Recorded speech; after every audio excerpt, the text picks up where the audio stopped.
popularización de la poesía de un poeta tan señalado y conocido como es Javier Egea.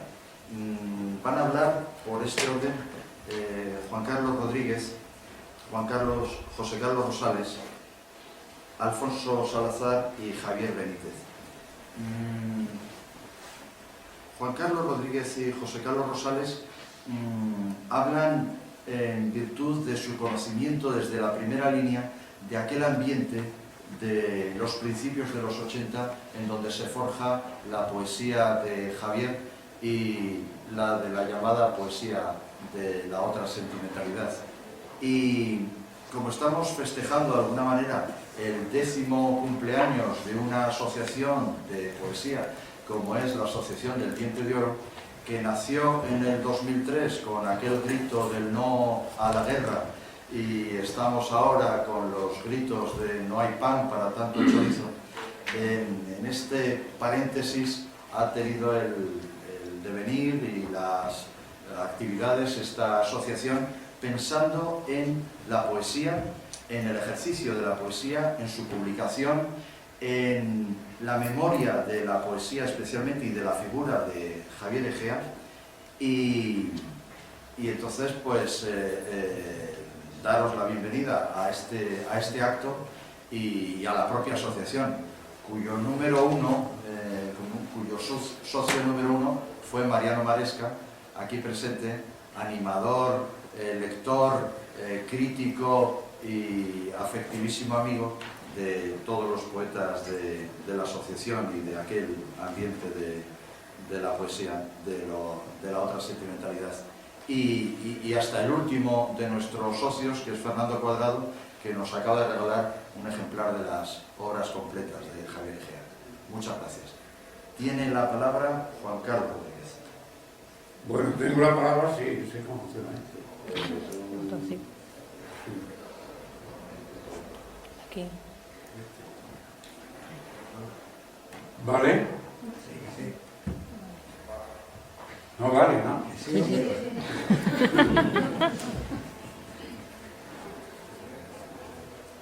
Bueno, lo mejor en este caso es, como se puede comenzar por el principio,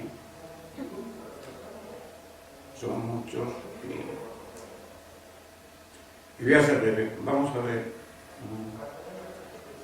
Hace poco me enteré de que la primera vez que yo tomé contacto con la poesía de Javier, de Quisquete, fue precisamente con libros La serena luz del viento, que yo no me acordaba ni muchísimo menos de que yo había sido jurado del premio universitario García Lorca, donde fue a Grecia, y se lo llevó a la Barca del Estado. Y de pronto me he encontrado, me han mandado una acta donde dicen que efectivamente ahí están encima. Debió ser la última vez que yo tuve 2 o 3 años de jurado ahí. Pero me fui enseguida porque duro poco los jurados, los premios están dados, porque demonios. Yo no tenía ni idea de que había estado ahí, ni de quién era aquel tipo que lo presentó Serena Luz del Viento. Creo que Serena era su primera novia.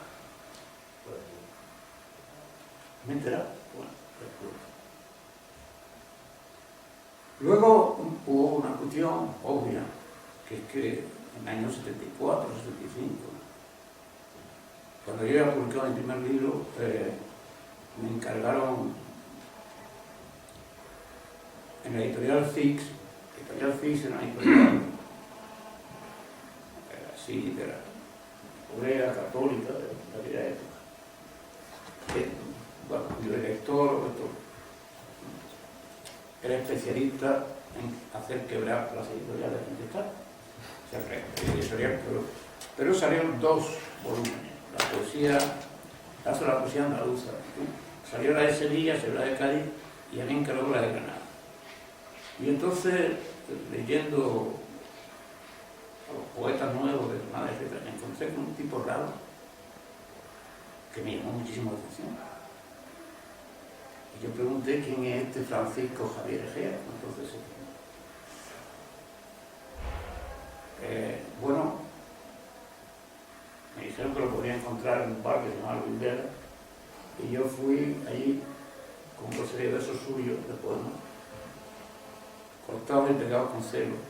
Y dije, mira, a mí me gusta mucho cómo escribes, pero si has dicho ya estas cosas, no las tienes que volver a repetir luego.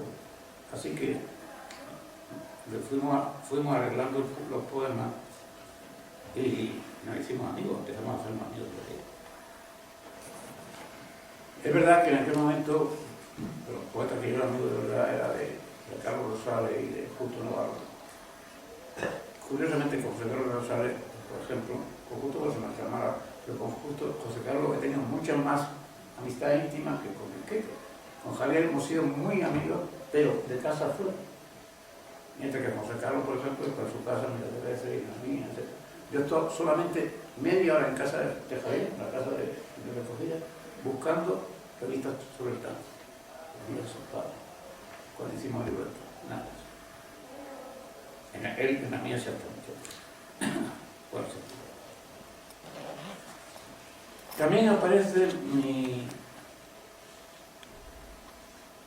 mi letra corrigiendo algunos poemas manchados, o sea, que sigan la tertulia, en algunos poemas de Argentina 78. El tercer libro que publicó Javier. Javier publicó 6 libros en el libro, ¿no? Al Senado del Viento, A la Boca de París y Argentina 78. ¿Sí? En ese momento fue cuando yo me marché del Partido Comunista, donde militaba. José Carlos quizás se había ido antes.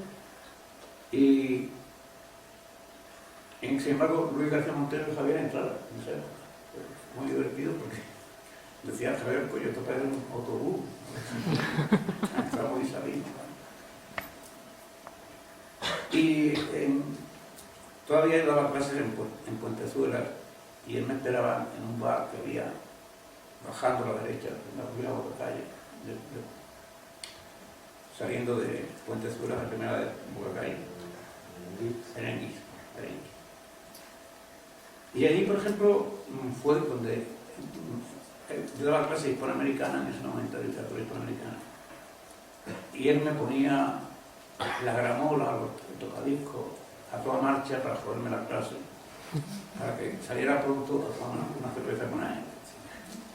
Y entonces, bueno, un día descubrí yo a Ernesto Cardenal, el poeta el cura sandinista, los epigramas de Ernesto Cardenal.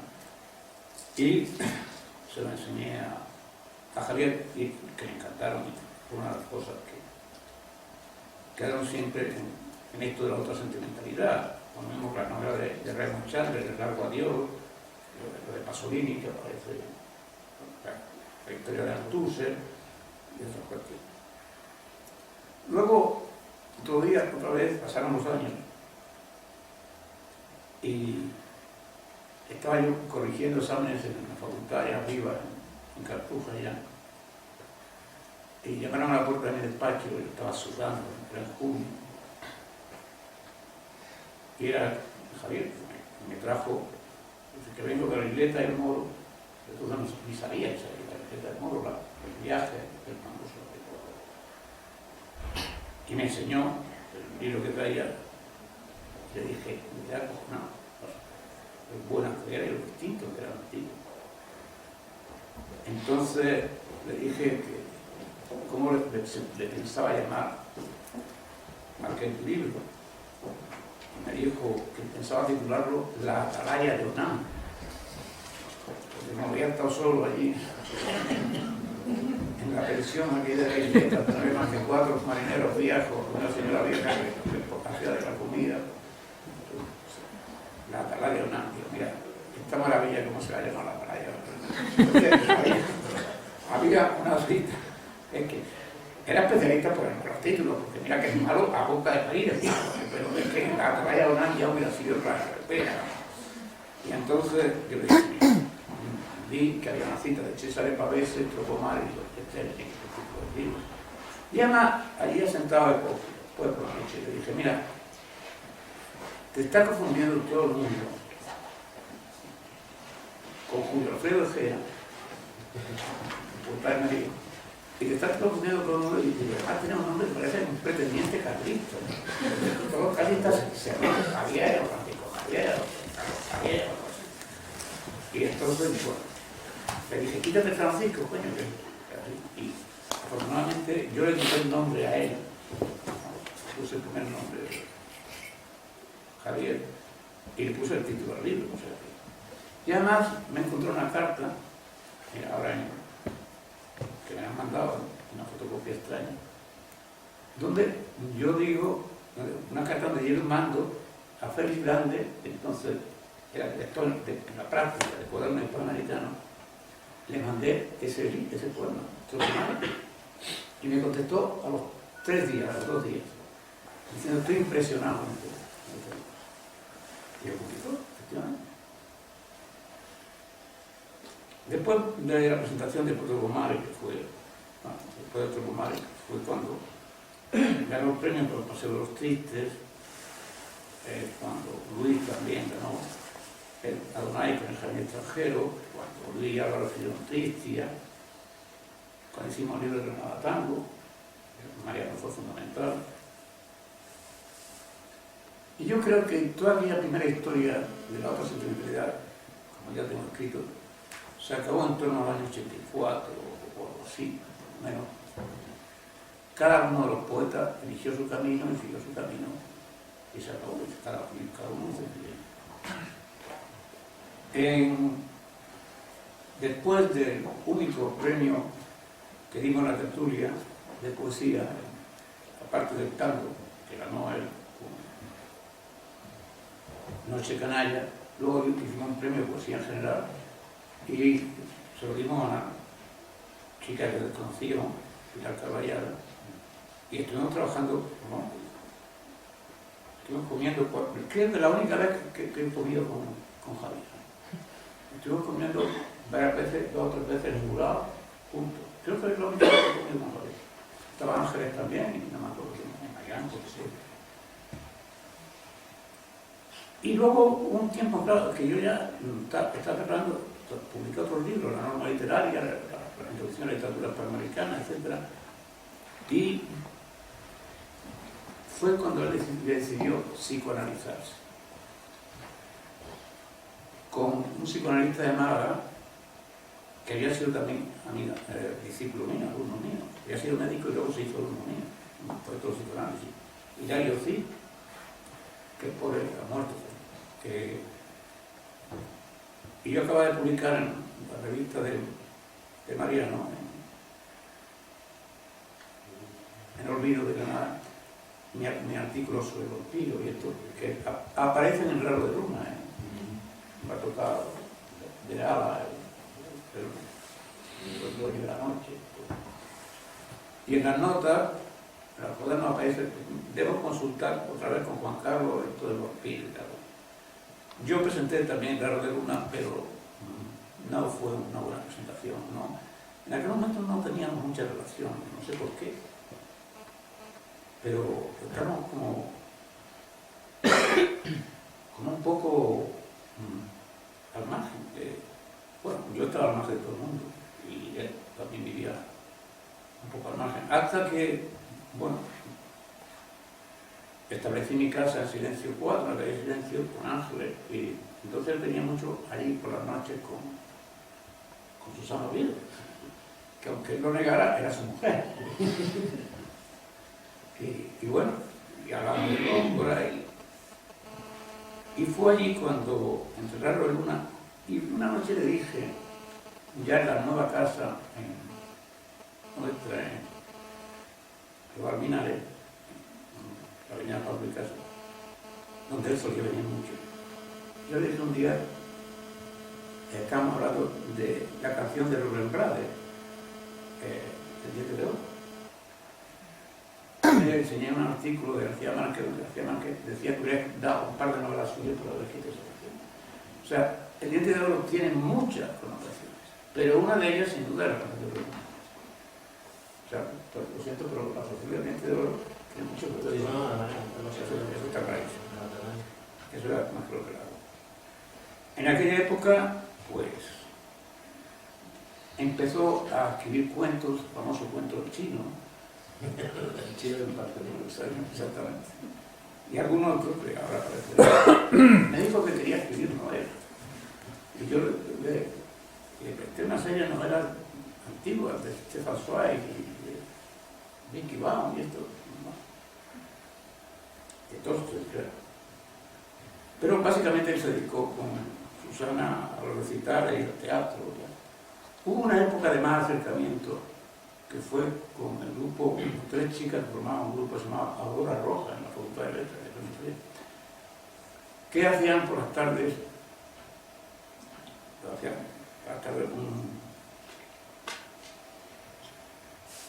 un acto de poesía o de cultura, o lo que fuera, que se llamaba Dándonos la tarde.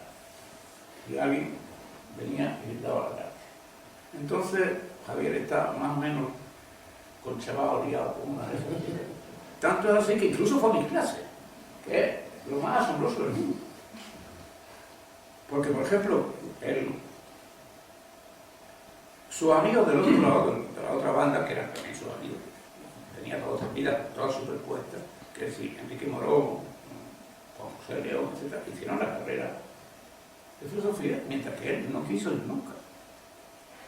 Incluso el libro sobre la poesía granadina, todos los materiales que yo tenía, me los pidió, me dijo, Juan Carlos, dáselo a JJ León, a Juan Lobo, dáselo, porque la mujer le ha dicho que si no lee la tesis doctoral, se queda preñada.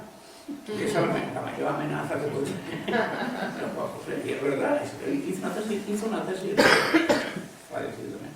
Malísima, pero bueno, para algo sirvió que ella recogía.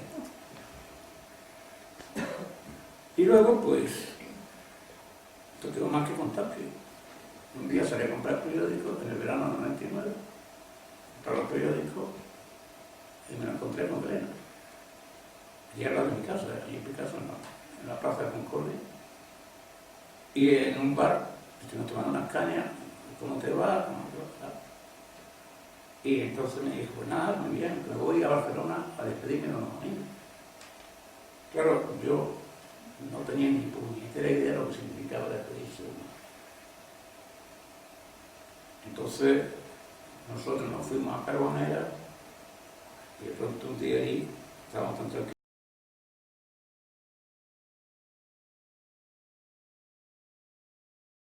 que me han llamado del ideal que se ha matado Quiquete, se ha suicidado. Nuestro hijo estaba llorando. Por la apreciamos. Y que tú tenías que escribir algo, como no teníamos ni máquina ni ordenador. Había una máquina que le pasaba una letra y así escribió, que dice yo Ángeles, el artículo de Día del Hombre que lo quiso ser fuera. Y ahora, pues, curiosamente, voy a publicar la antología que él decidió al final de su vida, según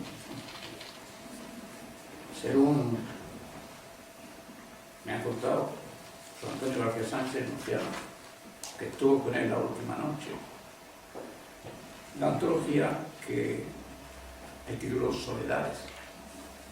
Hay un poema que viene aquí en la segunda parte que dice: ya solo me interesa la soledad de Góngora, la internacional y tú. Y él le puso Soledad, aparte de haber hecho una antología sobre Góngora, más buena o más mala, eso es lo de menos. Él quería que aquella antología fuera el libro de su vida. Eso me lo había dicho a mí, pero yo no tenía ni idea de que había una antología anterior. Una antología cuyo índice tengo aquí, que no tenía título, se llamaba simplemente antología. Donde pone prólogo de Ángel González, y lo voy a publicar en un Ardif, en Hiperión. Aquí, esta antología es sencillamente 1, 2, 3, 4, 5 libros: Chocomares, Paseos Tristes, El Reloj de Luna, Sonetos del Diente de Oro, y luego apartado de poemas varios.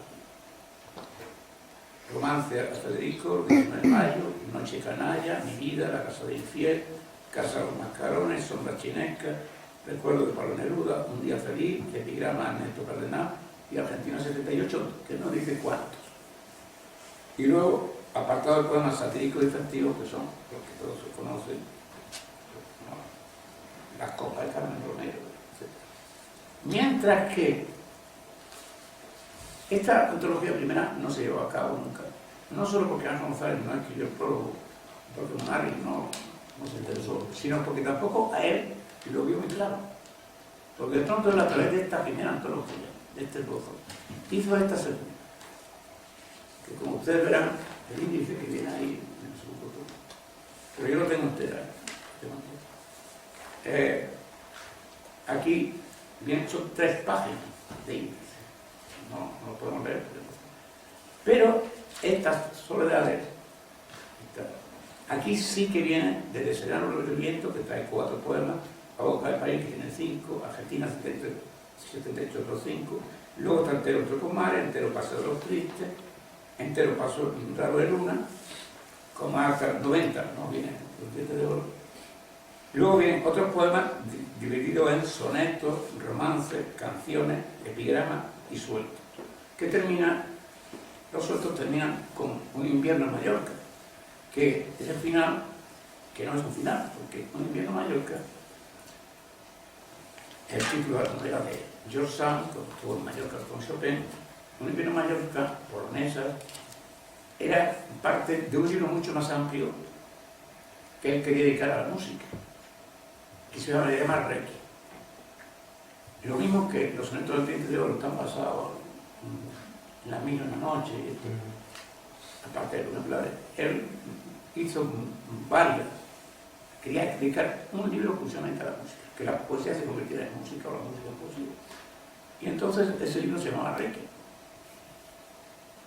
Y ese libro no se terminó nunca, pero sí terminó esas promesas, que son absolutamente magníficas. Bueno, casi todo lo que yo no digo que todo lo que era magnífico, digo que casi todo lo que era muy bueno. Y lo único que espero es que ustedes comprendan que lo de Requiem lo vamos a poner porque lo voy a poner no solo porque lo puse ahí como final, sino porque realmente hay otro secreto que está claro. Toda esta pasión de Javier por la música era la pasión de Javier por su madre, que era pianista. Porque él creía que era pianista, porque a lo mejor la madre no era pianista, como creía. Pero que él se imaginaba que era pianista. Entonces tenía la pasión por la música que tocaba su madre. Y claro, hay un poema impresionante de la muerte de la madre, pues, pero este Requiem era precisamente un poema con la muerte de la madre. Y era un intento de que la poesía se convirtiera en música o la música en poesía. Así que la antología que editando todos los textos que está preparado, pues, repito, no es la antología primera, les ha dicho que si Munari, que si Ángel González, no, yo creo que no solo eso que quizá por ser, yo creo que él mismo se dio cuenta de que quería hacer otra cosa, porque este es el libro que él quería como definitivo para su vida.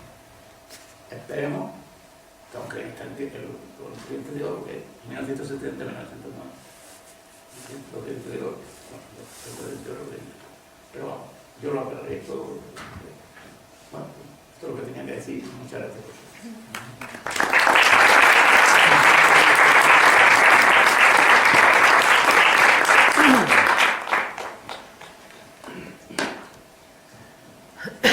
supongo que se me oye. ¿No?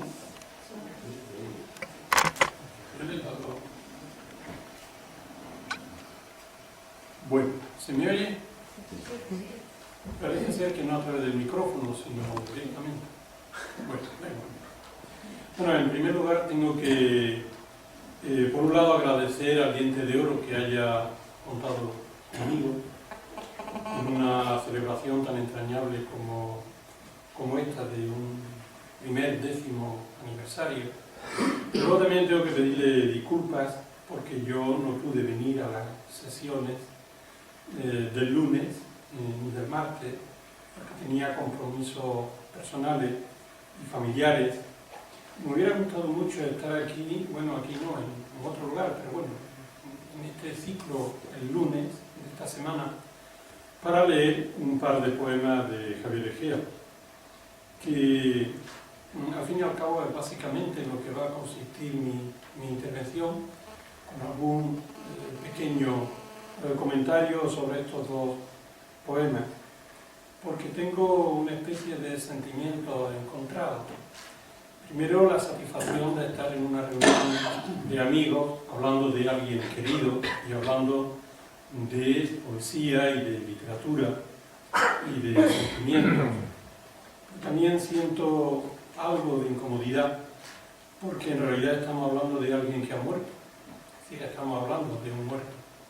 Y desde que murió Javier Egea, como desde que murieron muchos otros, suelen generalmente en la sociedad esta en la que nosotros vivimos sucederse más reuniones cuando alguien muere que cuando está en vida.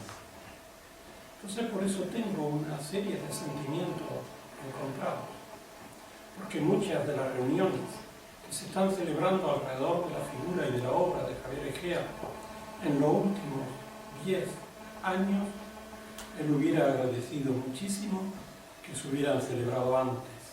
Y no me refiero a reuniones para gloria literaria, gestión de recursos poéticos, a mejoramiento de territorios poéticos de difícil clasificación, unidades de aprovechamiento urbano poético. No, me estoy refiriendo a eso. Me estoy refiriendo a reuniones de seres humanos que tienen sentimientos comunes, aficiones comunes, saben soportar con paciencia y cariño sus diferencias.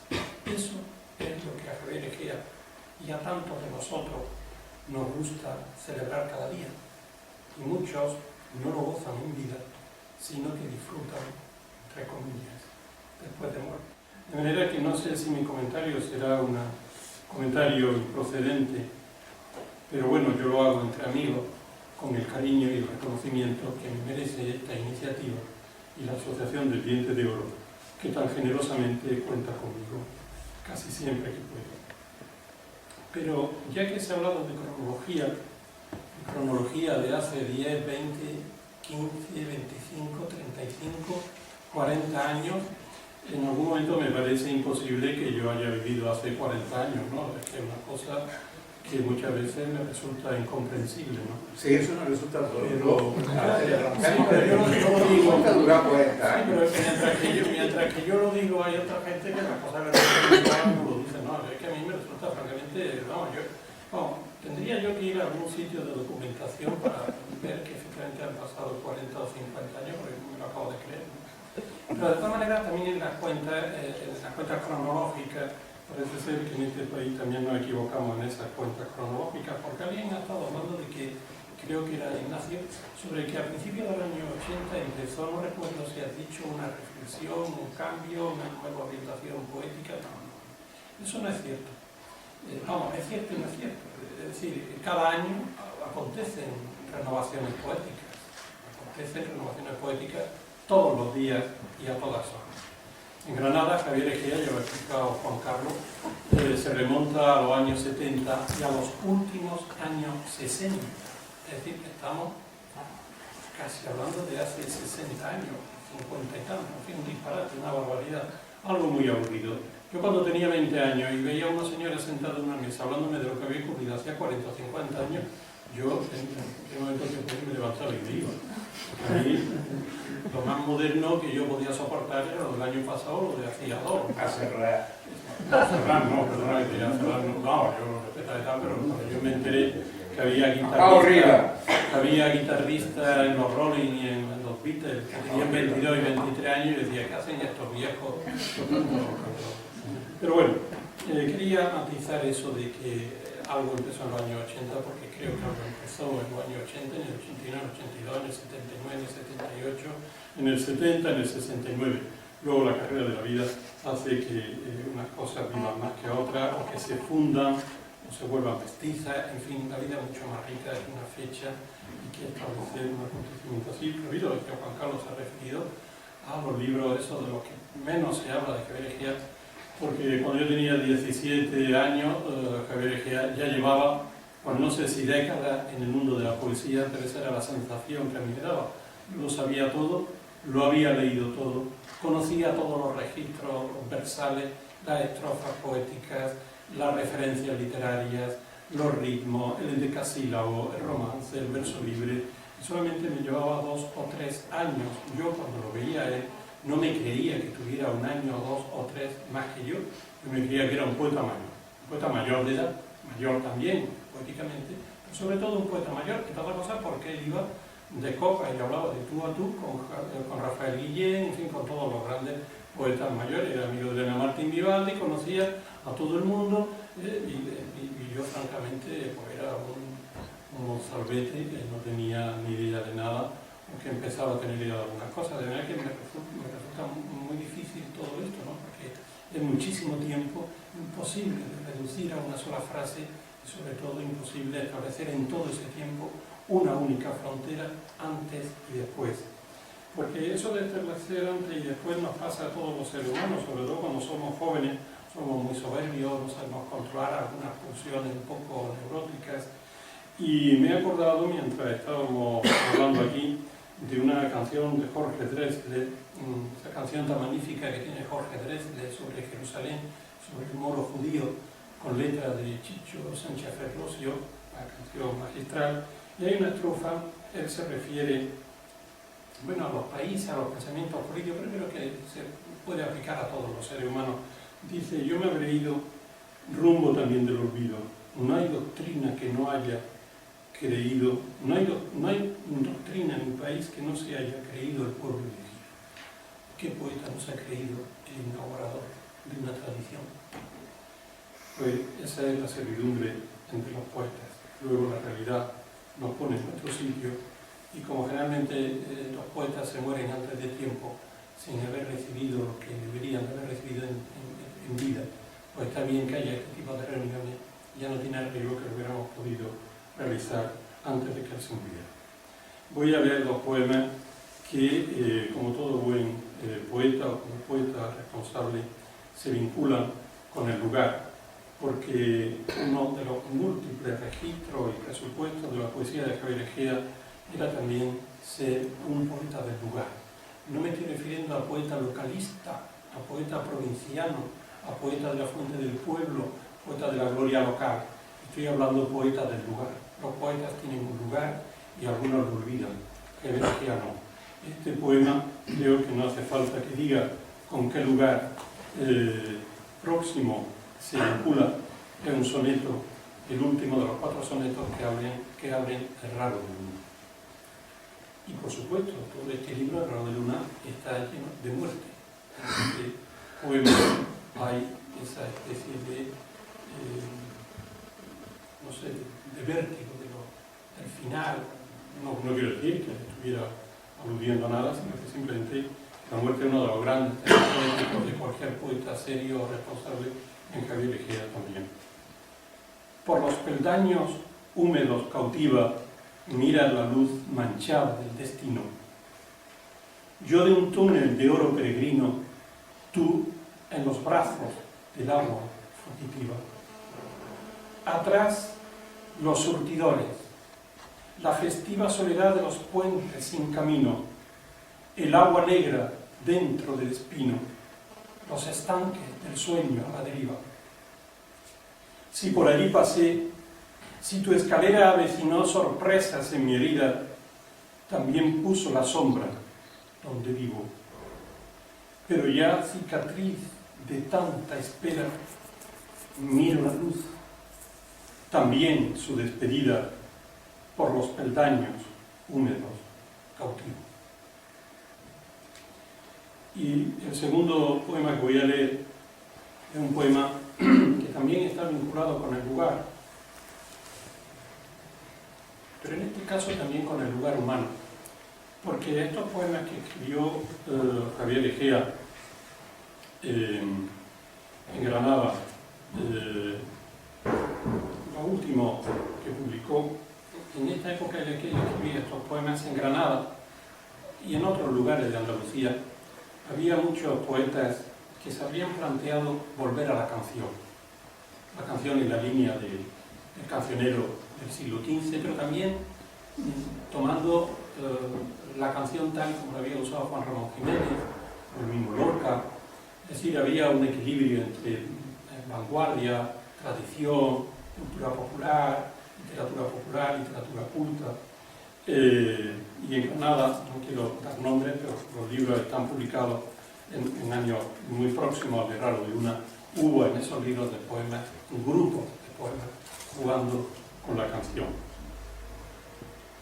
Y este poema es una canción. Llamó desde el bosque, que estaba perdido, que ya muchas noches vagaba perdido buscando aquel cofre. Era un tiempo frío. Llamó desde el bosque, que estaba en sus manos, que cerca se oían los secos disparos.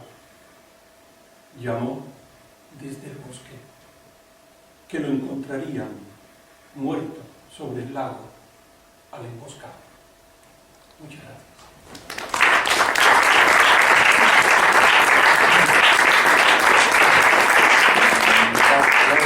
Paso a la palabra a Alfonso Salazar y Javier Benítez, que fueron los que hace 10 años fundaron la asociación en un gesto que yo siempre me ha llamado la atención, el hecho de que qué mejor modo de homenajear a un amigo poeta que crear una fundación con su nombre, buscar socios, buscar dinero, montar las bases de un premio con su nombre, montar el Día de la Poesía, publicaciones, plaquets, etc. Y que eso perviva y que eso tenga una presencia diaria, semanal en la ciudad de Granada. Sin más, Alfonso. Bueno, ojalá hubiese sido una fundación, ¿sabes? Normalmente. Pero gracias, Iñaki. Bueno, yo, la verdad, yo iba a introducir, porque Javier va a introducir luego un texto, ¿no? Sí. Yo lo que me traía, en realidad, era una serie de recuerdos de Javier, ¿no? Como una colección de fotografías del tiempo en que nos conocimos. Yo era muy joven, bastante más joven que él. Lo conocí cuando me ingresaron en la tertulia, tiene 9 años allí ingresado, y es donde nos conocimos. Y bueno, daba la casualidad también de que vivíamos en el mismo barrio, vivíamos en el Zaidín, después de muchos tumbos que dio Javier, ¿no? Desde la casa aquella de recogida, luego por el Albaicín, y luego terminó en la calle Óscar Romero, antes Fiel Infantería, del barrio del Zaidín, y allí nos conocimos. Además había un bar al lado, que es donde pues, solíamos pasar muchas tardes, que era el bar Bernardo, que era sede de peña ciclista, como tiene que ser en el barrio. Y bueno, allí la verdad es que pasábamos muy buenos ratos, además se conocía una serie de personajes. Un día, Bernardo sirvió ginebra de verdad. Eso es nada más, es que sale, en el día feliz sale exactamente Bernardo poniendo de marca la ginebra. ¿Qué pasa en este barrio? Bueno, allí pasamos... Ese día que había llegado una de las chicas de Lola Rosa a conocer, a Que visitar. también aparece en ese poema, Consuelo de la Rubia. Aparece en el último verso. Bueno, allí la verdad es que pasábamos muy buenos ratos. Terminaba en el mercado a las 6 de la mañana. También. En la casa de Agustín, en el tanatorio, en la cafetería, en la cafetería que estaba abierta a las 6 de la mañana. Que ahora la cosa es muy exagerada. El caso es que, bueno, allí, por supuesto, hacíamos vida de barrio, ¿no? Lo que era las tardes de verano, pues ver el tour. Además, un poco desangelado, ¿no? Porque, claro, la pregunta que había en el aire era que para qué se corría el tour si se sabía que ganaba Indurain, ¿no? Llevamos 5 años con Indurain ganando los tours y aquello pasaba a ser un poco aburrido, ¿no?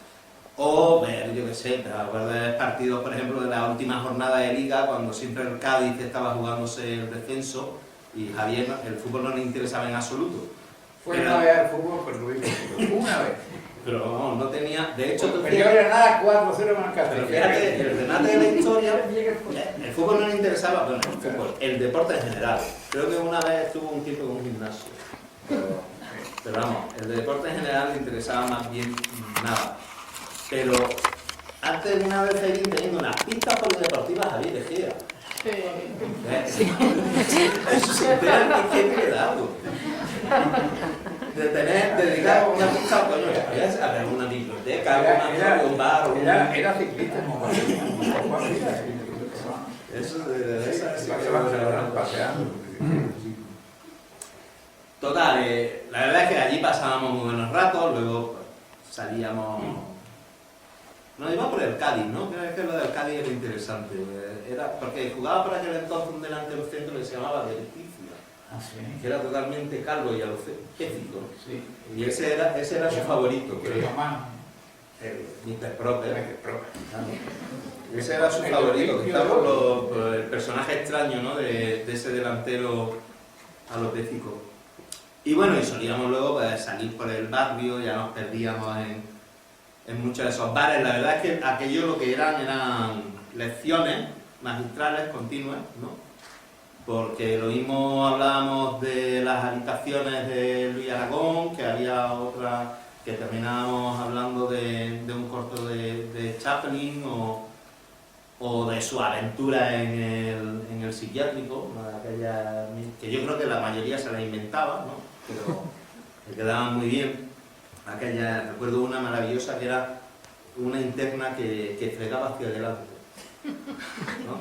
Y todas eran cosas, era todo muy gráfico, de la interna que fregaba hacia adelante. Y la de la que lo quiere con azúcar, lo sacaban a los extremos a los cafés y decían, ¿lo quieres con azúcar? Y él dijo una vez, no. Y alguien le dijo, tonto, di que sí. Y bueno, pues sí. Digo, ¿por qué me has llamado tonto? Dice, coño, porque el azúcar quiere decir que le pones coñac. Claro. Pero aparte y entonces la clave, ¿no? La contraseña era con azúcar. Con azúcar era con el carajillo, ¿no? Pero eso, las imágenes esas del psiquiátrico, además que yo creo que la mayoría era una invención suya, ¿no? La de o la de los albondigazos, ¿no? De cómo se tiraban las albóndigas a la cara durante las comidas, o había una tremenda en que él contaba que había un tipo que estaba en una habitación, además se empeñaba siempre en estar en la habitación de castigo, y que tenía una radio que no funcionaba, pero el tipo estaba convencido de que oía la voz de Keiko de Llano por la radio, ¿no? Total, que un día ingresaron a un técnico de sonido, o el tipo decía que era técnico de sonido. Total, que Javier, ni corto de perezoso, cogió al técnico de sonido y pues te va a venir conmigo. Y se fueron todos en fila, ¿no? Él, seguido de todos sus locos, a la habitación de fulanito, que te trae un técnico de sonido que te va a arreglar la radio. Total, que empezó el técnico de sonido a meterle mano en la radio y por razón estaba el técnico de sonido ingresado. Porque aquello empezó a pegar chispazos, una cosa, vamos, que terminó la radio medio ardiendo y el fulano, el dueño de la radio, en vez de cabrearse, empezó a gritar ¡funciona! ¡funciona! ¡funciona! Era que uno de los techos como loco. De todas formas, bueno, también hay recuerdos más, por eso, de muchas tardes en la barra de la tertulia, incluso en aquella época en que le daba por tomar descafeinado y se podía tirar un año entero tomando solo descafeinado con leche, ¿no? Y sobre todo, además, había momentos en la tertulia, sobre todo a primera hora, que a lo mejor llegaba Enrique Vázquez de Sola, y entonces ya entre los dos se ponían casi, ellos ya se convertían en lecciones más allá, ¿no? Sobre todo cuando uno tiene 20 años y no tiene ni idea de lo que está haciendo, ¿no? Y te dicen qué es lo que estás haciendo mal, ¿no? Qué es lo que debe hacer aquel que te enseña. Bueno, con el tiempo y después de la clase, pues pasaron pues 4 años, prácticamente, 3 años y pico. Javier Benítez había vuelto de Holanda, donde había estado unos años, y entonces, pues bueno, nos propusimos, en aquel momento habían pasado 3 años y algo, aquella famosa antología que él quería sacar no había salido, Javier en realidad estaba sin publicar desde el año 90, que es cuando se publica Raro de Luna, ¿no? Es decir, habían pasado ya 12 o 13 años de que no había voz suya. Había también, pues, digamos, unas situaciones poco agradables acerca de la herencia, que no es el tema que quizá toque. Pero bueno, lo que decidimos Javier y yo es que creíamos que era un momento adecuado para montar una asociación que estuviese sobre todo vinculada para dar visibilidad a Javier Egea, que en aquel momento tenía muchísimo menos que ahora, y sacar a la luz, digamos, pues su obra, ¿no? Y a ello nos pusimos. La idea primera fue la vinculación con el propio barrio, la vinculación con el Zaidín. Entonces la primera actividad que se hizo fue lo que se llamó el Día de la Poesía, donde se convocó el primer premio Zaidín de Poesía Javier Egea, que lo presentó María Maresca hace 10 años justamente. Y a partir de ahí, pues bueno, las actividades de la asociación en principio se vincularon mucho más a la figura de Javier, luego se fueron abriendo, luego estuvo la edición de aquellas 100 vitolas de la Naís, esos cuadernillos donde pasaron pues, poetas consagrados y poetas que estaban empezando y poetas que se han consagrado ahora, ¿no? Y pues, eso ha sido los últimos 10 años. Yo me alegro mucho que, y supongo que hablo en nombre también de Javier, de que han pasado 10 años y ahí sigue, ¿no? La asociación sigue adelante y además lo celebra. Así que dejo la palabra a Javier, porque vamos a terminar también con una... Bueno, ahora lo chuta.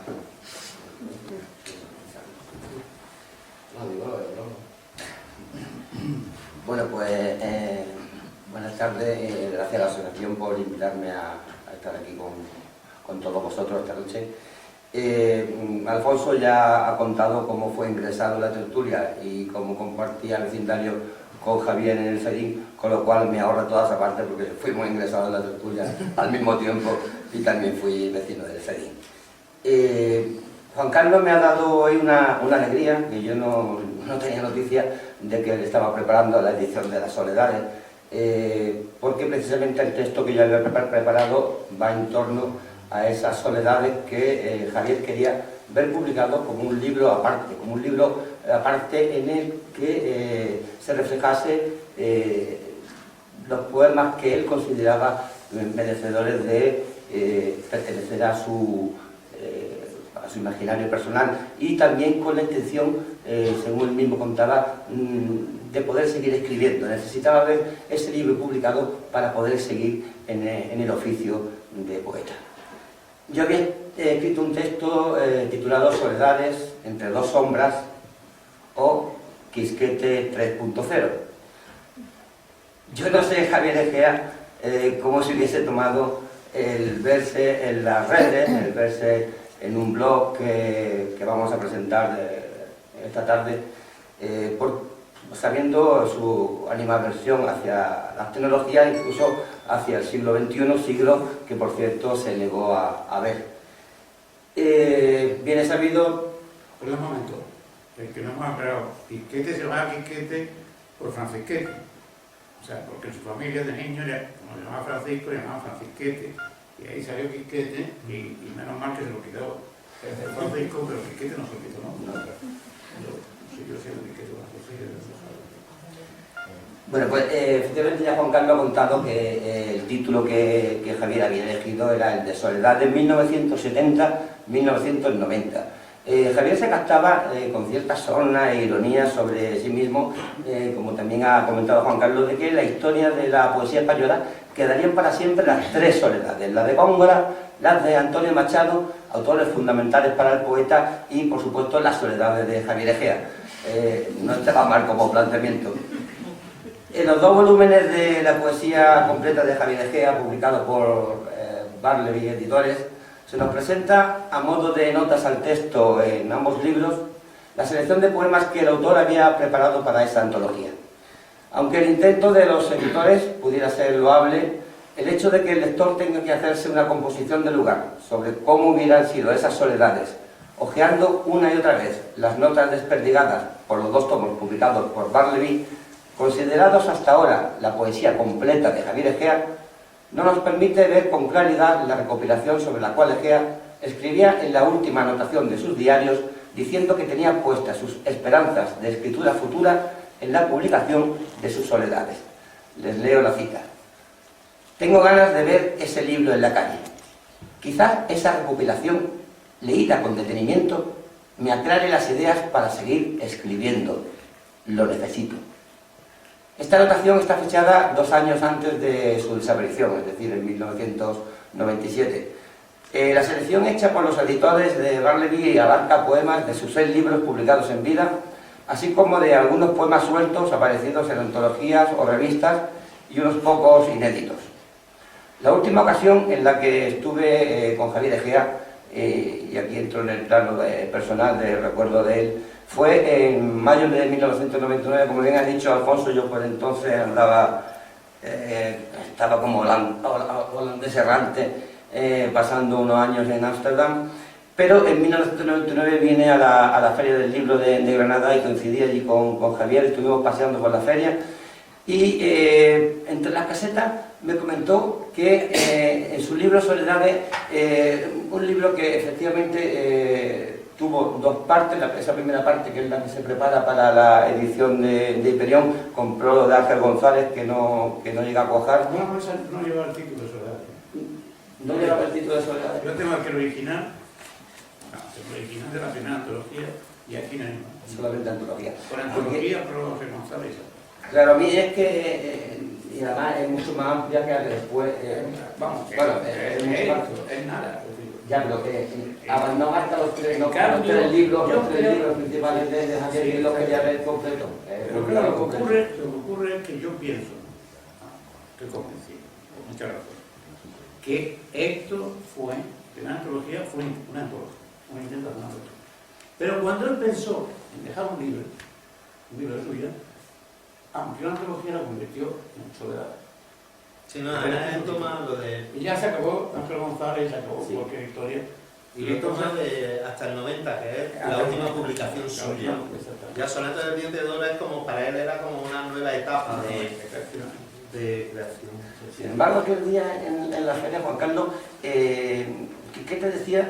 Que bueno, que en ese libro de Soledades ya han recogido sus 3 libros principales, algunos poemas publicados en otros libros o revistas, algún inédito de años anteriores, y a mí me comentó que algunos poemas de un libro, pero, o sea, como Javier, como sabes, me enamora en los proyectos y muchas veces lo abría para no volver a ellos nunca más, pero decía que andaba trabajando en un libro, y yo no sé si este sería un buen título o no, porque tú también has dicho que Javier con los títulos era desastroso, pero me comentó que el título que tenía para el libro era precisamente el segundo verso de ese poema final que se publica en la revista Contratiempo, me parece, ¿no?, que lo publicó Dani Rodríguez Moya, como si fuese el último poema escrito por Javier, con fecha de...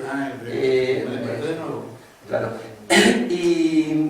Y precisamente el segundo verso es Entre 2 sombras.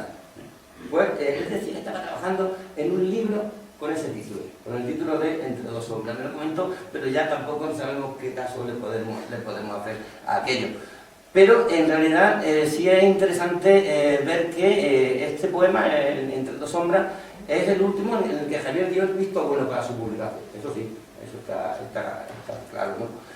Pero en realidad no es el último poema que escribió, como se ha venido diciendo durante los 13 años transcurridos desde su fallecimiento. Esto lo recogen bien Pío Alcántara y Juan Antonio Hernández en la nota a la edición del segundo volumen de la poesía completa de Javier Egea. Efectivamente, Javier dejó varios poemas inéditos, sueltos, y otra serie de poemas últimos que en la edición de Barleby se nombran como pertenecientes al cuaderno Elena. Son poemas que, como bien explica Jairo García Jaramillo en el prólogo de este segundo volumen, están bañados de un cierto desánimo personal y de angustia, donde cohabitan las sombras de la muerte, el silencio y un profundo sentimiento de soledad.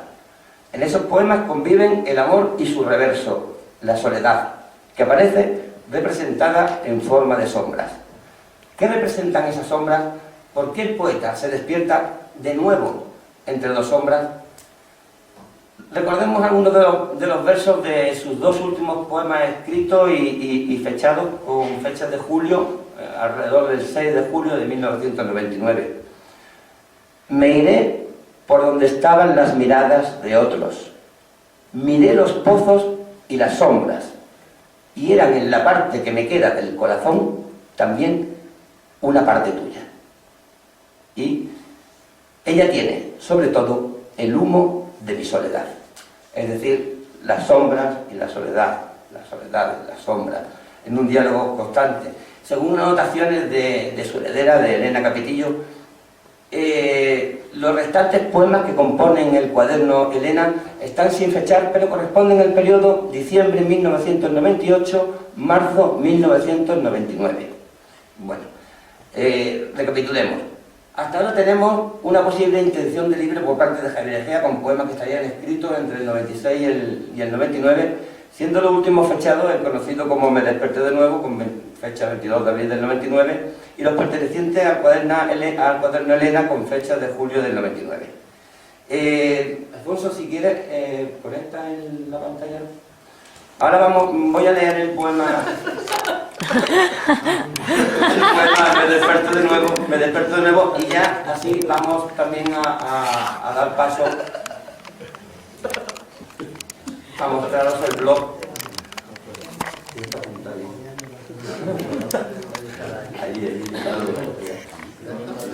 Sí se veía, es que es lo que hay mucha luz. ¿Se veía?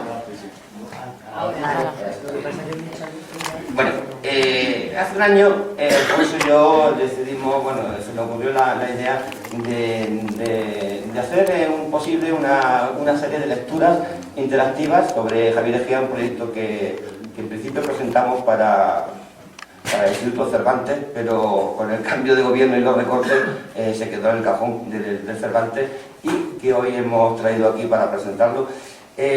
Con el título de Raro del blog, la idea es hacer un recorrido por la poesía española en torno a la poesía y a la figura de Javier Egea.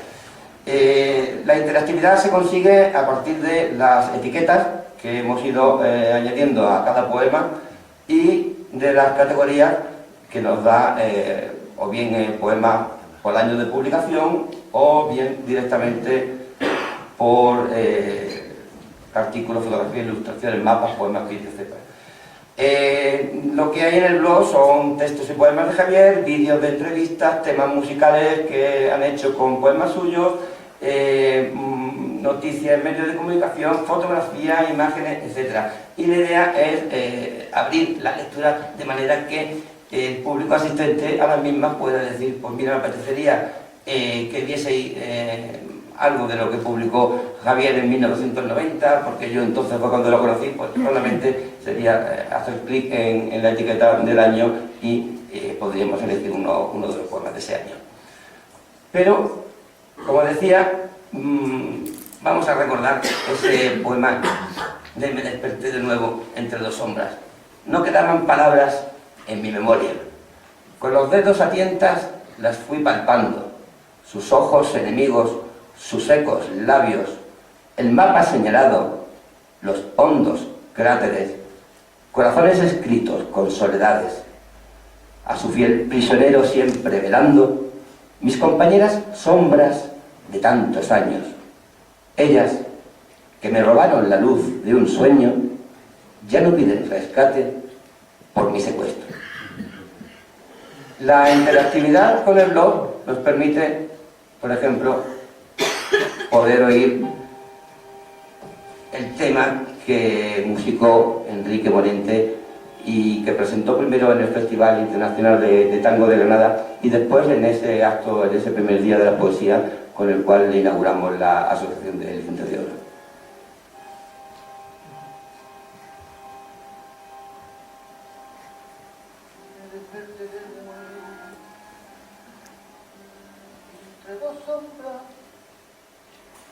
Y aquí lo vamos a dejar porque me han dicho que la conexión a internet es bastante mala, entonces tardaría muchísimo en cargarse todo el vídeo. Bueno, después de este poema de la sombra, llegó hasta mí un cuaderno con una serie de poemas con el mismo tono que esos poemas últimos del cuaderno Elena. Un cuaderno que tiene en sus manos otra chica, otra mujer que estuvo con Javier Egea y que al parecer coincidió en esos meses finales de Javier, y esas dos sombras yo creo que corresponden a esos dos amores. De hecho, hay palabras que se repiten tanto en los poemas que pertenecen al cuaderno Elena como a los poemas del otro cuaderno, en metáforas idénticas, en fin. Vamos a leer este que lo he transcrito. Está escrito en tinta roja, con su máquina de escribir, y dicen: pasaron hoy, pasan siempre. 2 sombras pasaron. Pasaba yo enamorado de 2 sombras. Una con chapines blancos, otra con sandalias rojas. Colgaban de mis zapatos, perseguían mis zapatos, una y otra, frente a frente, las 2 sombras. Aquellas que me dejaron para siempre enamorado y a solas, de mis zapatos colgadas, descalzas, como una sombra. Bueno, hasta aquí mi intervención. Si tú quieres, Alfonso, añadir algo más sobre el blog, o podemos abrir un... No, bueno, el blog lo hemos abierto, empezamos a trabajar el año pasado, ¿es aquí? Empezamos a trabajarlo el año pasado, como ha dicho Javier, había un proyecto con el Instituto Cervantes, en el cual la idea era llevar la obra de Egea, sería el primero. La idea era luego seguir con otros poetas, llevarlos pues eso, a una, de alguna manera, recopilación de materiales que hay dispersos por la red, entonces agruparlos de alguna manera, darles cierto orden, categorizarlos. Y bueno, este es el resultado. Como aquella historia de Cervantes no ha podido salir, pues bueno, lo que sí hemos hecho es ya, digamos, dejarlo abierto el blog para consultas. Como es un blog, pues una cosa viva, suponemos que ya no solo por comentarios que pueda tener el público, sino también porque se irán añadiendo pues, nuevas entradas continuamente conforme vayan apareciendo cuestiones en la red. Básicamente es eso. Hay, como ya se ha dicho, fotografía, vídeo, canciones, textos y hay no solo poemas de Javier, sino también textos sobre poemas de... Bueno, yo quisiera añadir, plantear, matizar una cosa que quiero decir, en los poemas, en los cuadernos de Elena, ese que dice Javi y tal,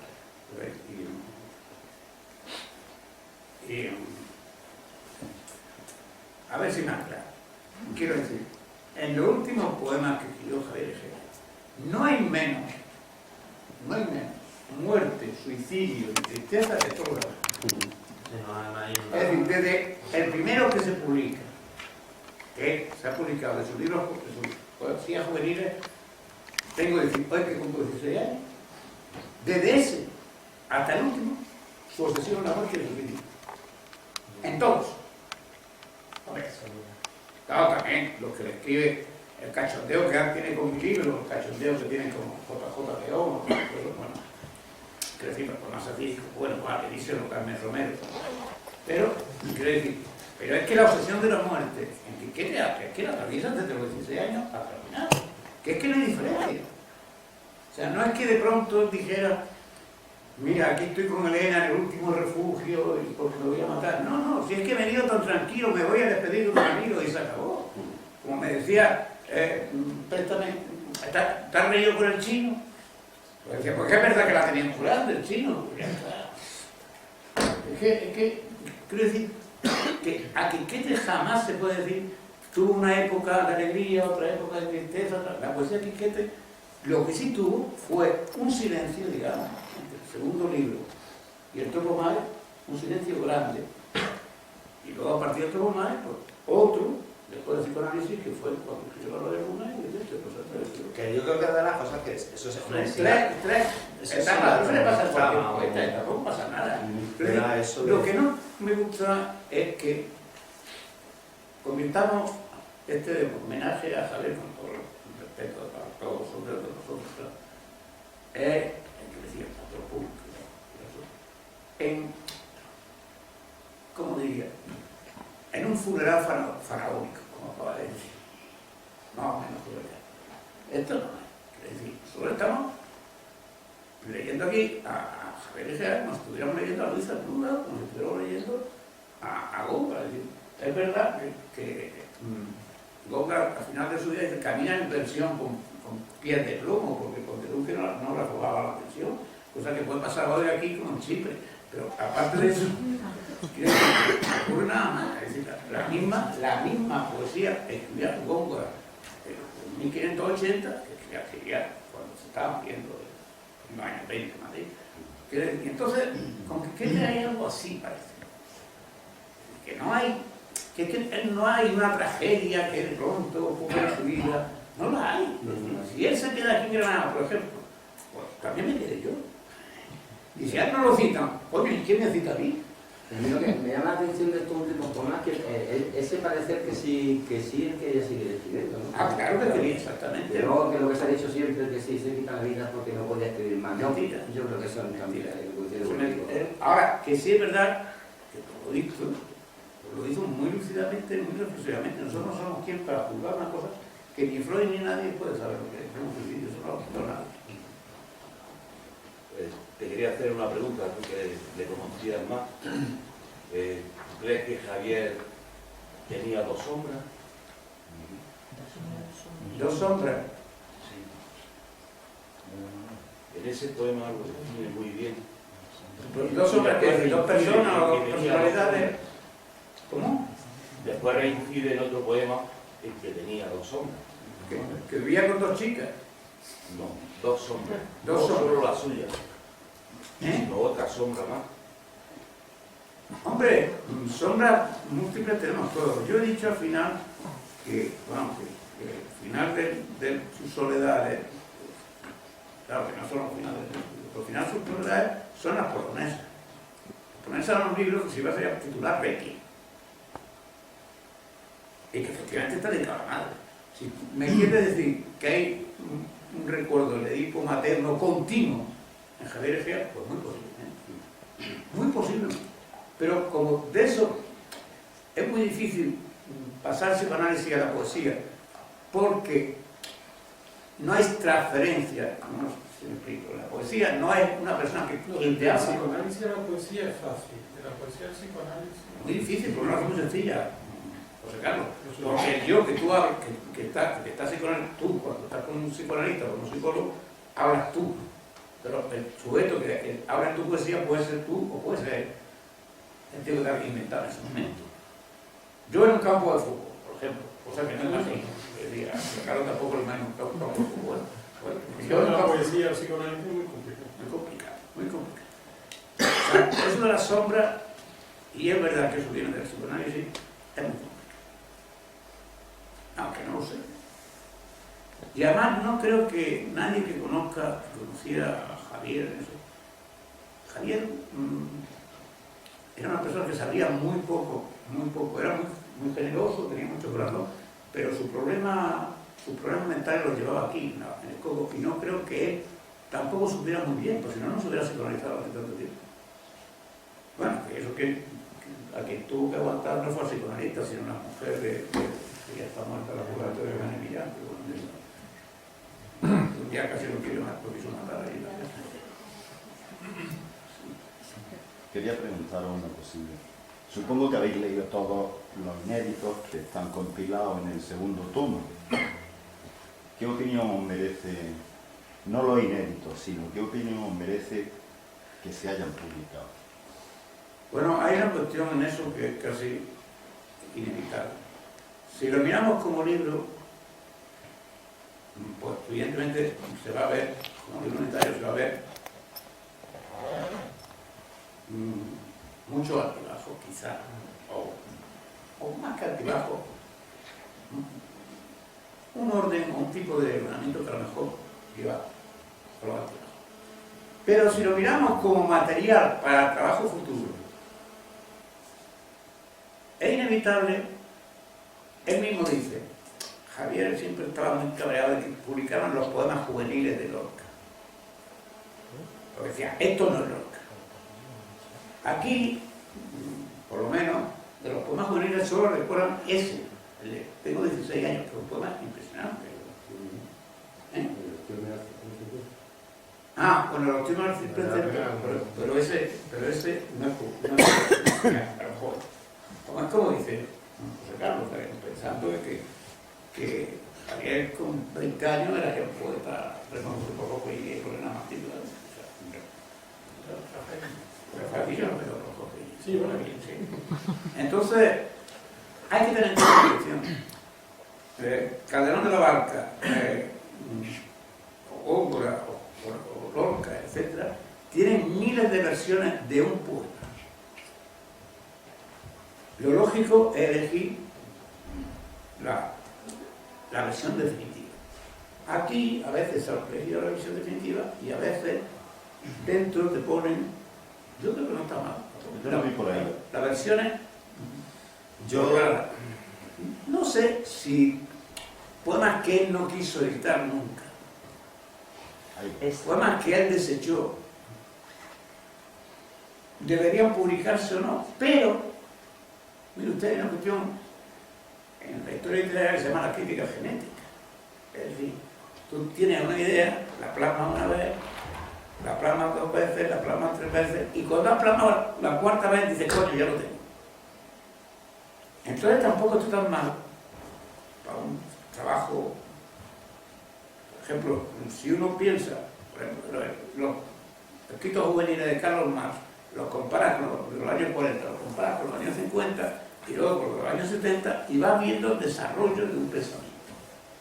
Si no, si dices no, el 40 no lo voy a publicar, pues solo voy a publicar a los 50, o solo voy a publicar la madurez plena que era del 70. Es una elección, pero a mí me parecería más también, para un estudio serio, para un estudio filológico, filosófico, teórico, crítico, serio. Porque evidentemente, pues también está bien que veamos que Quiquete como todo no vomitaba sus poemas, sino que los trabajaba continuamente. Entonces está bien que veamos dónde se equivocaba y él vio que se equivocaba y luego, en ese sentido, me parece lógico. Para el público en general, pues verá que hay unos poemas mejores y otros. Para el trabajo, sin embargo, de una edición crítica futura, ¿no? Porque esto realmente no es una edición crítica filológica, es una edición para dar a conocer la obra de, como han dicho muy bien, Javi y Alfonso, la obra de que lleva 10 o 12 años. Y entonces, esto ha sido fundamental. Esto es fundamental. yo considero, Evidentemente, Carlos, no son un libro. no es un libro.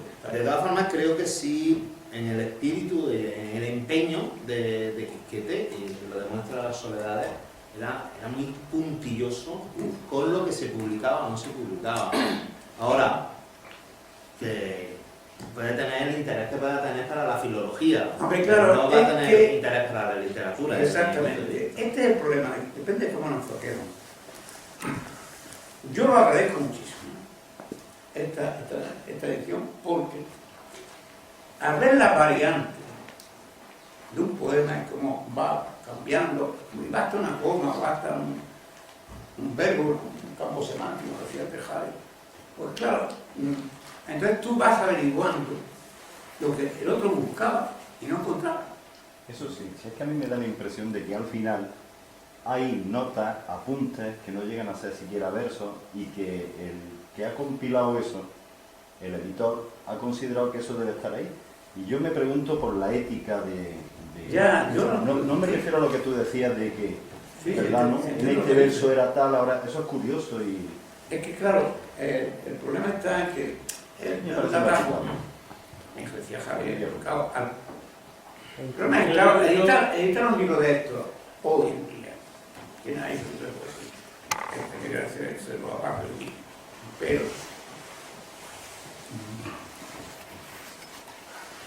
claro, pone las notas, están al final, que no son notas realmente, sino anotaciones sobre en qué carpetas están los libros y cuáles son las variantes que ofrecen las diversas carpetas.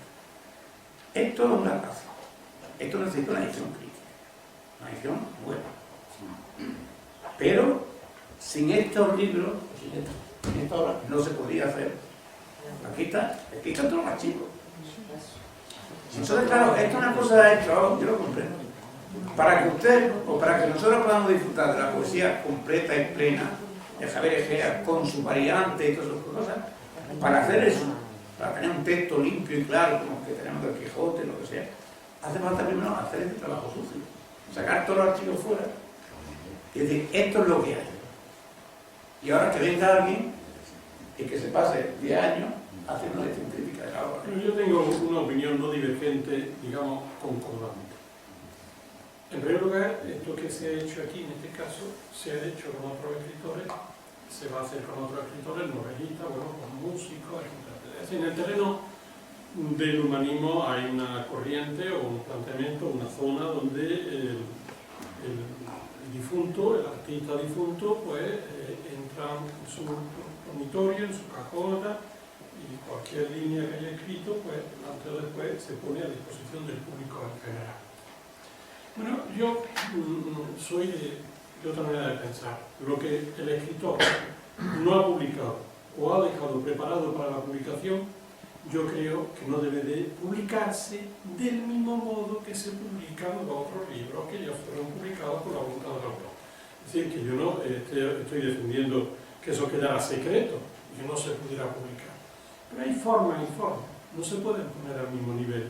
Desde mi punto de vista, que creo que no es mayoritario en la amplia historia reciente de la crítica literaria, yo creo que este tipo de manuscritos deben de publicarse pues, en colecciones que podríamos llamar filológicas, en colecciones críticas, en revistas, pues, que no es que tengan una difusión reducida, sino que también puede llegar y comprarla el que quiera, pero lógicamente no sé por qué en el terreno de la literatura aceptamos que lo que la voluntad del autor decidió conviva del mismo modo con aquello que la voluntad del autor no decidió. Eso lo aceptamos en el campo de la literatura y no lo aceptaríamos en la industria del automóvil.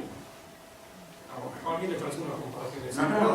Pero Quiquete estaría de acuerdo conmigo. El trabajo literario no se diferencia. Pero el problema está en que nosotros no vemos en las tiendas de muebles, el mueble perfectamente acabado que diseñó los guitarros y al lado no, pero bueno, en una revista de arquitectura, en una revista de escultura, donde están los bocetos, donde están las cosas, o en una exposición de homenaje a toda la vida de un autor, por ejemplo, el manuscrito.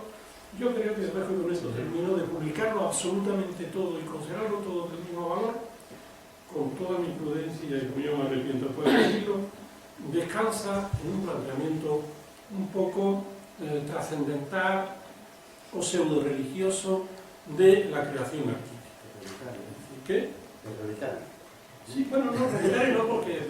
Sí, es decir, que lo único que podemos entrar en la celda de Santa Teresa de Jesús y ver el pañuelo con el que se sonaban los mocos, o vamos a Fray Leopoldo y tenemos allí las zapatillas, que existió y da igual, entonces tenemos que ir también a ver la cosa que el autor escribe en una servilleta.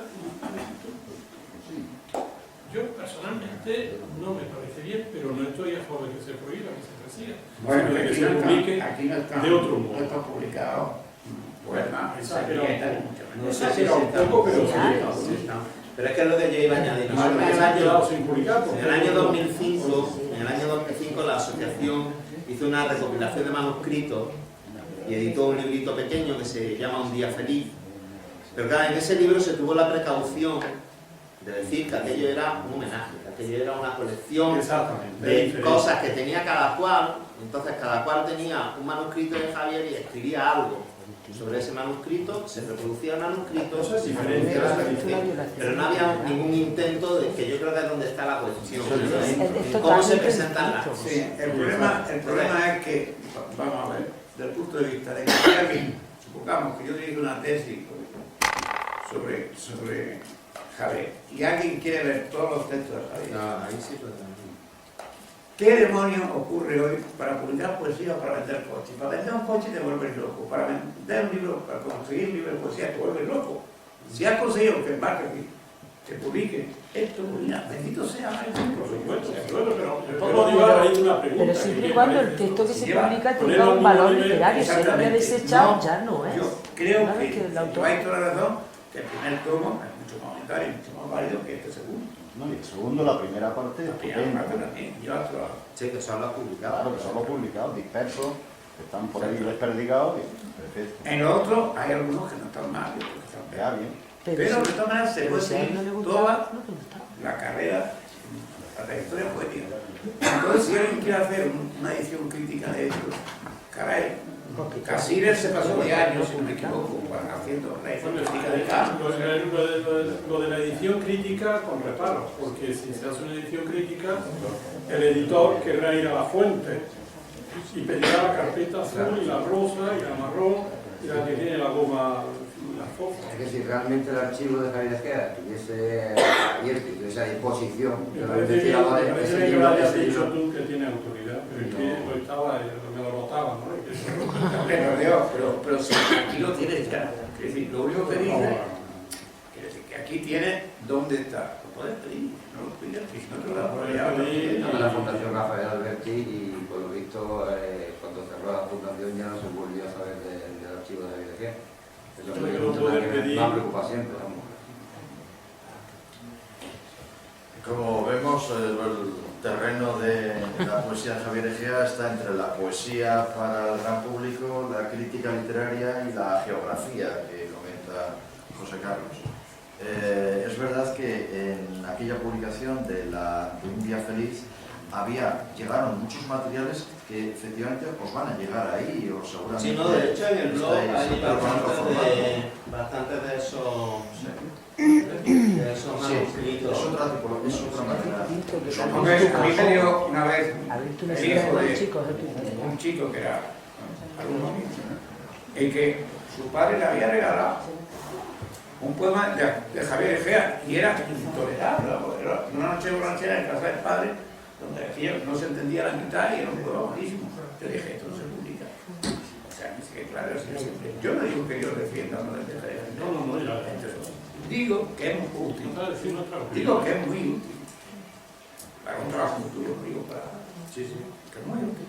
Ese, por ejemplo, es un poema que llegó a nosotros escrito en una seminata y que se recoge en esa antología.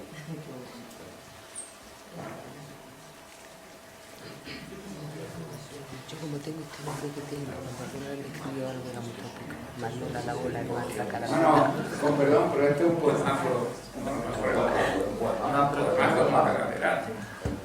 Este es un poemazo con una catedral. Está escrito una servilleta de 32 meses. Esto no lo escribe cualquiera, pero esto no lo escribe cualquiera. Este no es lo que yo estaba buscando para decir. Curiosamente, este es uno de los poemas, como si fuera un castigo, llevo mi sueño. Un tesoro. Llevo mi sueño tesoro. Por la tarde me enamoro, de noche sueño contigo. Eso les aseguro que no lo escribe cualquiera. Es una de las joyas.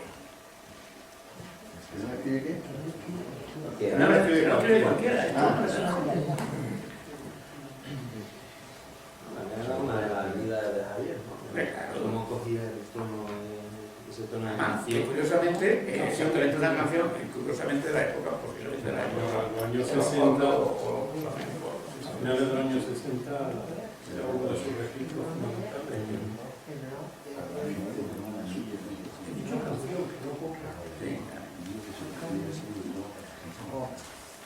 Bueno, pues esto ha sido un poco todo. Gracias por asistir y gracias por mantener de alguna manera con nuestro debate y la lectura diaria de Javier, la imagen y el recuerdo de Javier. Muchas gracias.